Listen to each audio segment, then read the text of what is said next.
Hi friends, welcome back to our software engineering tutorial series. నేను నిన్నైతే ఏ topics cover చేశాను, software engineer basics and the need of software engineering, characteristics of software engineering and software process. మీరు ఈ topics కనుక in detail explanation చూడాలనుకుంటే కింద ఉన్న కార్డ్స్లోకి వెళ్ళి ఇన్ డీటెయిల్ ఎక్స్ప్లెనేషన్ అయితే చూడండి. సో ఇవాళ వీడియోలో నేను కవర్ చేసే టాపిక్ వచ్చేసి జనరిక్ ప్రాసెస్ మోడల్. సో ఇవాళ టాపిక్స్ వచ్చేసి generic process model and process framework activities, umbrella activities, framework activities and software task sets. మనం చూడబోయే టాపిక్ వచ్చేసి జనరిక్ ప్రాసెస్ మోడల్. మనకి సాఫ్ట్వేర్ ఇంజనీరింగ్లో స్టెప్స్ అనేవి కొన్ని ఉంటాయి. ఫస్ట్ ఏ సాఫ్ట్వేర్ ప్రోడక్ట్ అనేది మనం డెవలప్ చేయాలంటే ఫస్ట్ ఏం కావాలి? కమ్యూనికేషన్. అంటే కస్టమర్కి డెవలపర్కి మధ్య కమ్యూనికేషన్ అనేది ఉండాలి. దాని తర్వాత ప్లానింగ్. ఆ ప్లానింగ్ అయినాక మోడలింగ్. మనం ఏదైతే ప్లాన్ చేసామో దాన్ని మోడల్ చేయడం. దాని కన్స్ట్రక్షన్ అంటే ఎగ్జిక్యూట్ చేయడం. డిప్లాయ్మెంట్, మనకు కావాల్సిన రియల్ వరల్డ్ ఎగ్జాంపుల్కి తగ్గట్టు దాన్ని డిప్లాయ్ చేయడం. అప్పుడు దానికి సంబంధించిన ప్రోడక్ట్ రిలీజ్ చేయడం. అలాగే మళ్ళీ ఫీడ్బ్యాక్స్ ఏమైనా ఉంటే ఇంప్రూవ్ చేయడం. అలా మనకి జరుగుతుంది సాఫ్ట్వేర్ ఇంజనీరింగ్ ప్రాసెస్ అనేది. First generic process model. Generic process మోడల్లో అసలు సాఫ్ట్వేర్ ప్రాసెస్ అంటే నేను ఏం డిస్కస్ చేసుకున్నాం? మనం క్వాలిటీ ప్రోడక్ట్స్ అనేది కొన్ని technical and management rules use చేసుకుని ఒక సాఫ్ట్వేర్ ప్రోడక్ట్ అనేది డెవలప్ చేయడాన్ని సాఫ్ట్వేర్ ప్రాసెస్ అంటాం. సో బేసికల్గా సాఫ్ట్వేర్ ప్రాసెస్ అనేది అన్ని మోడల్స్ జనరిక్ ప్రాసెస్ మోడల్ని యూజ్ చేసుకుంటాయి. ఇది వచ్చేసి బేసిక్ మోడల్ అన్నమాట. ఏ మోడల్ అయినా సరే దీన్ని యూజ్ చేసుకుని మనకి బిల్డ్ అవుతాయి అన్నమాట. ఏదైనా సరే దేన్ని యూజ్ చేసుకుని, జనరిక్ ప్రాసెస్ మోడల్ని యూజ్ చేసుకుని ఏ మోడల్స్ అయినా సరే బిల్డ్ అవుతాయి. మేబీ అందులో డిఫరెంట్గా యాడ్ అవ్వచ్చు స్పెసిఫికేషన్స్ బేస్డ్ ఆన్ డ్రాబ్యాక్స్ బట్టి నెక్స్ట్ ప్రాసెస్ ఓవర్కమ్ అవుతుంది. బట్ మెయిన్ బిల్డింగ్ బ్లాక్ వచ్చేసి జనరిక్ ప్రాసెస్ మోడలే. సో ఇందులో మనకి సెవరల్ స్టెప్స్ అనేవి ఉంటుంది. Software process, process framework, umbrella activities, framework activities, అలా టాస్క్ సెట్స్, అలా చాలా ఉంటుంది. సో మనం ఇవాళ ఈ ప్రాసెస్ మోడల్లో, జనరిక్ ప్రాసెస్ మోడల్లో డిఫరెంట్ కేటగిరీస్ యొక్క ఎక్స్ప్లెనేషన్ ఇన్ డీటెయిల్గా మనం ఇవాళ అయితే చూడబోతున్నాం. సో అది నెక్స్ట్ ఏంటి? ఈ జనరిక్ ప్రాసెస్ మోడల్ అనేది ఒక description of software development process. అంటే మనం ఏంటి సాఫ్ట్వేర్ ప్రోడక్ట్ ఎలా డెవలప్ చేస్తున్నాం దానికోసం ఇన్ డీటెయిల్గా చెప్పేదే ఈ జనరిక్ ప్రాసెస్ మోడల్. ఇదే బేసిక్. దీన్ని యూజ్ చేసుకునే మిగతా అన్ని మోడల్స్ ఇంప్లిమెంట్ అయి ఉంటాయి. మేబీ ఫంక్షనాలిటీస్లో కొన్ని ఎక్స్ట్రా ఫీచర్స్ ఉండడం అట్లా మారచ్చు, కానీ ప్రతిదీ బేసిక్ లెవెల్ వచ్చేసి దీన్ని బేస్ చేసుకునే నెక్స్ట్ మోడల్స్ అనేవి ఇంప్లిమెంట్ అయినాయి. సో అది చెప్పాను కదా, ఇది బేస్ అన్నమాట. అన్నిటికి ఈ జనరిక్ ప్రాసెస్ అనేది బేస్. నెక్స్ట్ ఇప్పుడు జనరిక్ ప్రాసెస్ మోడల్ చూసారుగా, అదేంటి? అది బేస్ కదా. సో అందులో ఏమున్నాయి? Process framework activities.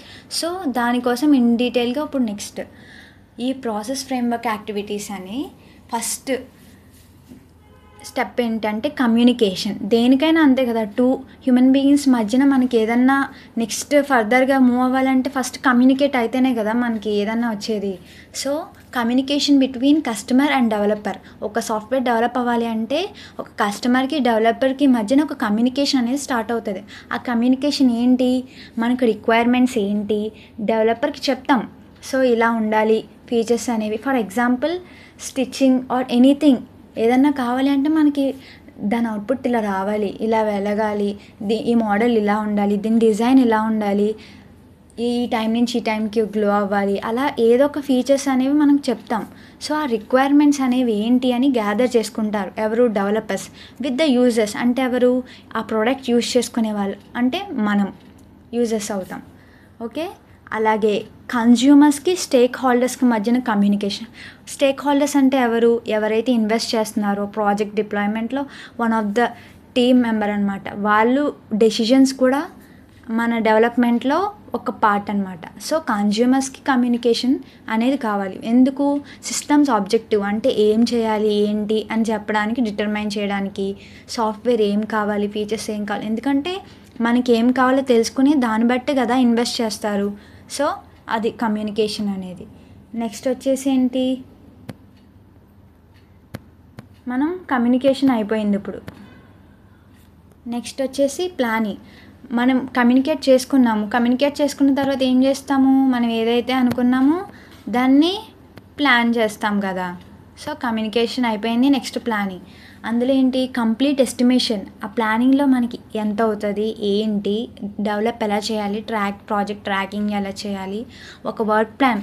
For example మనం హౌస్ కన్స్ట్రక్ట్ చేయాలంటే హౌస్ కన్స్ట్రక్ట్ చేసేవాళ్ళు నెక్స్ట్ ఎవరైతే ఉన్నారో వాళ్ళతో కమ్యూనికేట్ అవుతాము. కమ్యూనికేట్ అయ్యి ఎలా బిల్డ్ చేయాలి హౌస్, ఇక్కడ బెడ్రూమ్ ఉండాలి, ఇక్కడ వాష్రూమ్ ఉండాలి, కిచెన్ ఉండాలి, ఎలా అయితే ప్లాన్ చేస్తున్నాం వర్క్ ప్లాన్ అనేది ఇట్స్ లైక్ బ్లూ ప్రింట్ అనమాట. అలాగే టెక్నికల్ రిస్క్, ఇట్లా చేస్తే దీనివల్ల ఏం రిస్క్ ఫ్యాక్టర్స్ ఉన్నాయి, దాన్ని అవాయిడ్ చేసేలా మనమేం జాగ్రత్త తీసుకోవాలి, ప్రికాషన్స్, అలాగే ఏమేం రిసోర్సెస్ కావాలి, వర్క్ షెడ్యూల్ ప్లానింగ్, దానికి సంబంధించింది ప్లానింగ్లోకి వస్తుంది. నెక్స్ట్ వచ్చేసి ఏంటి, మోడలింగ్ అంటే ఏంటి, ప్రాక్టికల్గా ఇట్స్ లైక్ ప్రోటోటైప్ లాగా మనం దాన్ని చిన్న ప్రాక్టికల్ మోడల్ లాగా చేసామనుకోండి, ప్రాజెక్ట్ అనేది మనకి బెటర్ అండర్స్టాండింగ్ ఉంటుంది. అంటే మనం దానికి డిజైన్ చేయడానికి కొన్ని algorithms and flow charts use చేస్తాం. ఫర్ ఎగ్జాంపుల్ మెషిన్ లెర్నింగ్ ఉంది. మెషిన్ లెర్నింగ్లో మనం ఆ మోడల్ చేయడానికి decision tree model, random forest model, అలా ఎన్సెంబ్లింగ్ లెర్నింగ్, అలా ఎలా అయితే మనం మోడల్స్ యూస్ చేస్తామో so algorithms, flow charts use చేసుకుని మనం మోడలింగ్ అనేది చేస్తాం. ఇది వచ్చేసి స్టెప్ బై స్టెప్ రిసొల్యూషన్ అనేది జరుగుతుంది. స్టెప్ బై స్టెప్ అంటే ఏంటి, ఫ్లో చార్ట్స్లో నెక్స్ట్ ఏంటి అలా ప్రాసెస్ అనేది అలా జరగడం వల్ల ఇలా ఇక్కడ ఒక స్టెప్, నెక్స్ట్ ఇక్కడ ఇంకో స్టెప్ ఉంటుంది. ఇలా ఉండడం వల్ల ఫర్ సపోజ్ మీకు ఇక్కడ చేంజెస్ అనేది కావాలంటే ఇక్కడే మనం చేంజెస్లోకి చేయొచ్చు. మనకి ఈజీగా ఐడెంటిఫై అవుతుంది అనమాట, ఏ స్టెప్లో మనం చేంజెస్ చేయాలి అని చెప్పేసి ఈజీగా అండర్స్టాండ్ అవుతుంది. Next construction consist of code generation and testing part. So మనం మోడలింగ్ చేసుకున్నాం కదా, మోడలింగ్ చేస్తే యూజ్ ఏంటి, దానికి మనం చేసిన మోడల్కి రెస్పాండ్ అవ్వాలి ప్రోడక్ట్ రెస్పాండ్ అవ్వాలంటే ఏమవ్వాలి, దానికి తగ్గట్టు మనం ఇన్బిల్డ్గా సాఫ్ట్వేర్ కోడ్ అనేది దానికి ఇవ్వాలి, అంటే కోడ్ జనరేట్ చేయాలి, టెస్టింగ్ పార్ట్ కూడా ఇందులో. సో మనం దానికి తగ్గట్టు ఒక ప్రోగ్రామింగ్ లాంగ్వేజ్ అనేది చూసుకోవాలి, ఏ ప్రోగ్రామింగ్ లాంగ్వేజ్ యూస్ చేస్తే దానికి సూటబుల్ అవుతుంది. ఫర్ సపోజ్ వెబ్ డెవలప్మెంట్ ఉంది, దానికి కన్స్ట్రక్ట్ చేయాలంటే HTML, Java full stock, Python full stock, అలా ఏదైతే మనం కోడ్ కన్స్ట్రక్ట్ చేస్తేనే. అలాగే మనం కోడ్ రాసాక అది కరెక్ట్ ఉందా లేదా అని టెస్టింగ్ చేసుకోవాలి. అది టెస్టింగ్ చేసుకుని మనకి కరెక్ట్ అవుట్పుట్, డిజైర్ అవుట్పుట్ వచ్చేంత వరకు మనం అనేది చెక్ చేసుకుంటూ ఉండాలి, టెస్ట్ చేసి కన్స్ట్రక్షన్ చేసుకొని. నెక్స్ట్ ఫైనల్గా ఏంటి, డిప్లాయ్మెంట్ అంటే ఏంటి, మనం కోడింగ్ అయిపోయింది, ప్లానింగ్ అయిపోయింది, నెక్స్ట్ మోడలింగ్ అయిపోయింది, కన్స్ట్రక్షన్ అయిపోయింది, కోడ్ రాసేసాం. ఇప్పుడు మన ఒరిజినల్ ప్రోడక్ట్ని డిప్లాయ్ చేసుకోవాలి. అంటే ఏంటి, కస్టమర్కి ఇచ్చే ప్రోడక్ట్లో డెలివరింగ్ చేసుకుని అలాగే వాళ్ళ నుంచి ఫీడ్బ్యాక్ అనేది తీసుకోవాలి. ఫీడ్బ్యాక్ తీసుకున్న తర్వాత ఇన్ కేస్ ఎనీ కరెక్షన్స్ ఏమైనా ఉంటే మళ్ళీ ఏమవుతుంది, మళ్ళీ ఆ కరెక్షన్స్ తగ్గట్టు ప్లానింగ్ చేయడం, మోడలింగ్ చేయడం, కన్స్ట్రక్షన్ చేయడం, మళ్ళీ డిప్లాయ్మెంట్ చేయడం. సో ఈ స్టెప్స్ అనేవి అలా రొటేట్ అవుతూ ఉంటాయి ఎప్పటి వరకు, మనకి మంచి ఫీడ్బ్యాక్ వచ్చేంత వరకు కస్టమర్ నుంచి, ఆ కరెక్షన్స్ లేకుండా. సో మనకి ఎక్కడైనా చేంజెస్ కావాలంటే అక్కడ ఇంప్రూవ్మెంట్ అనేది తీసుకుంటాం. అలాగే మనకి ఎడిషనల్ క్యాపబిలిటీస్ కావాలన్నా సరే, దాని క్వాలిటీ ఇంప్రూవ్ చేయాలన్నా సరే మళ్ళీ మనం ఫీడ్బ్యాక్ తీసుకుని చూసుకుంటాం. ఓకే, ఇది వచ్చేసి ప్రాసెస్ ఫ్రేమ్వర్క్ యాక్టివిటీస్. నెక్స్ట్ వచ్చేసి టాపిక్ నేమ్ అంబ్రెల్లా యాక్టివిటీస్. ఇవన్నీ ఏంటి, జనరిక్ ప్రాసెస్ మోడల్లో ఒక స్టెప్స్ అన్నమాట, ప్రాసెస్ మొత్తం. అంబ్రెల్లా యాక్టివిటీస్ అంటే జనరల్గా అంబ్రెల్లా అంటే ఏంటి, మనం దేనికి యూస్ చేస్తాము అంబ్రెల్లాని, రెయిన్ వచ్చినప్పుడు ప్రొటెక్షన్కి యూస్ చేస్తాం. అలాగే మన సాఫ్ట్వేర్ ప్రోడక్ట్ని కూడా ప్రొటెక్ట్ చేయడానికి అంబ్రెల్లా యాక్టివిటీస్ అనేవి కావాలి. అందుకు ప్రాజెక్ట్ని పర్ఫెక్ట్గా ట్రాక్ చేయడానికి, బెటర్గా మేనేజ్మెంట్ చేయడానికి యాక్టివిటీస్ అనేవి చేస్తామన్నమాట. ఫస్ట్ స్టెప్ వచ్చేసి ఏంటి, అందులో software project tracking and control. Compare the progress of project with the plan. అంటే మనం ఏదైతే ప్లాన్ తీసుకున్నామో ఆ ప్లాన్కి మనం చేసిన ప్రాజెక్ట్ అనేది కరెక్ట్గా ఉందా లేదా అని దాని ప్రోగ్రెస్ అనేది తెలుసుకుంటాం.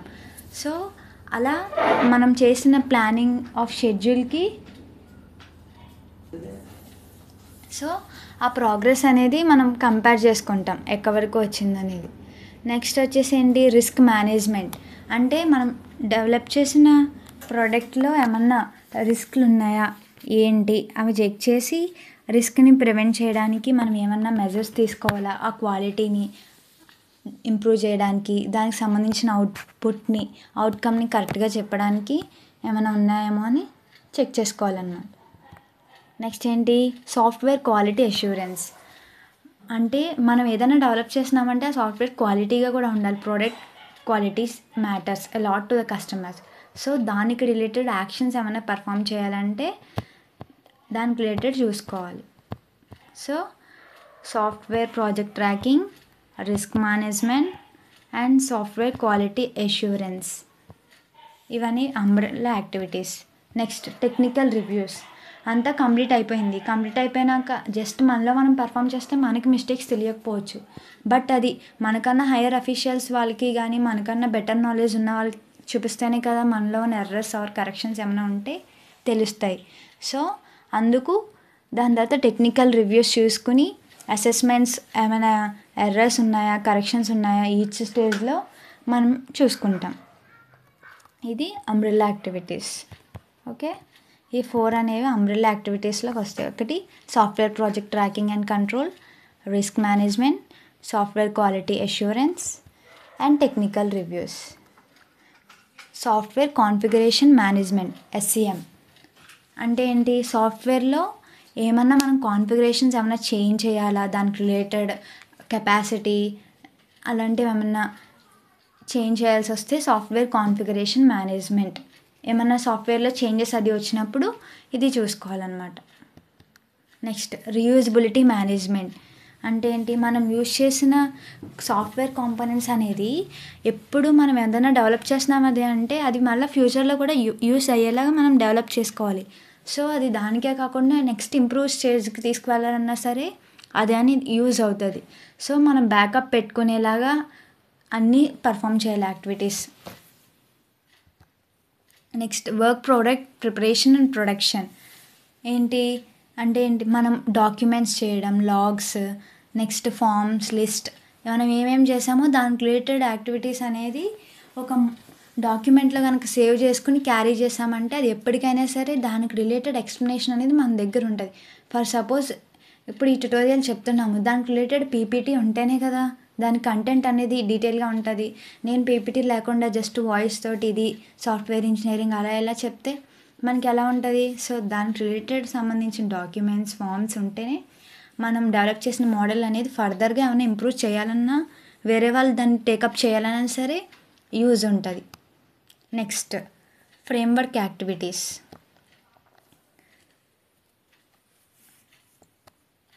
ఫ్రేమ్వర్క్ యాక్టివిటీస్ అంటే ఇది small project and large project use చేసుకుని నేనైతే చెప్తాను. ఒక activity making phone call with stake holder. అంటే ఏంటి, స్టేక్ హోల్డర్ అంటే ఇన్వెస్టర్స్ ఉంటారు కదా, వాళ్ళకి మనం ఫోన్ కాల్ చేయాలని.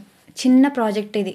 చిన్న ప్రాజెక్ట్కి అయితే మనం జస్ట్ ఫోన్ కాల్లో సరిపోతుంది. మనం ఏమన్నా చేయాలి రిక్వైర్మెంట్స్ అనేవి, వాళ్ళు ఏం రిక్వైర్మెంట్స్ చెప్తున్నారో ఫోన్ కాల్లో మనం దాన్ని నోట్ చేసుకుంటాం. ఎవరు డెవలపర్స్, దానికి సంబంధించిన మనం రిక్వైర్మెంట్స్ ఏమున్నాయి అవి ఆర్గనైజ్ చేయాలి ఆ రిక్వైర్మెంట్స్. అప్పుడు మనం ఆ రిక్వైర్మెంట్స్ చేసాం, ఇది బడ్జెట్ ఇంత అవుతుంది, దానికి సాఫ్ట్వేర్ కావాలి, రిక్వైర్మెంట్స్ కావాలి అని మనం పెడతాం, దానికి రిసోర్సెస్ కావాలి అని పెడితే అది స్టేక్ హోల్డర్కి మెయిల్ చేసామంటే వాళ్ళు రివ్యూ చేసి అప్రూవల్ చేస్తారు. వాళ్ళు అప్రూవ్ చేస్తే మనం ప్రాజెక్ట్ అనేది ఫర్దర్గా ప్రొసీడ్ అవ్వచ్చు. ఇది వచ్చేసి స్మాల్ ప్రాజెక్ట్కి.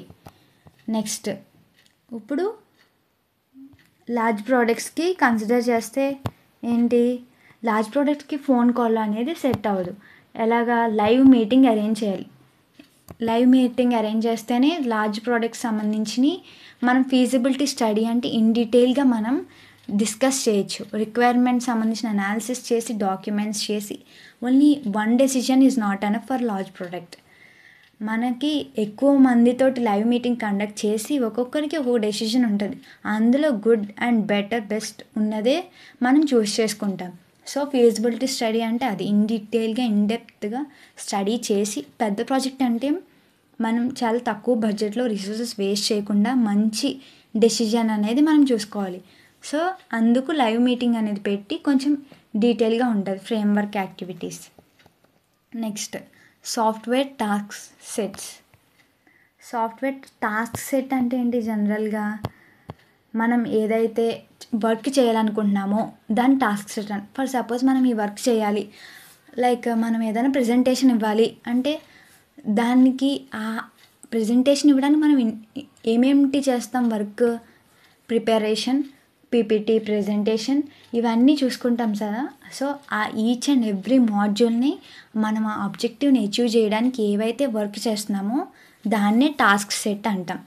ఫర్ ఎగ్జాంపుల్, ఒక కమ్యూనికేషన్ యాక్టివిటీలో ఒక టాస్క్ సెట్ ఏంటి?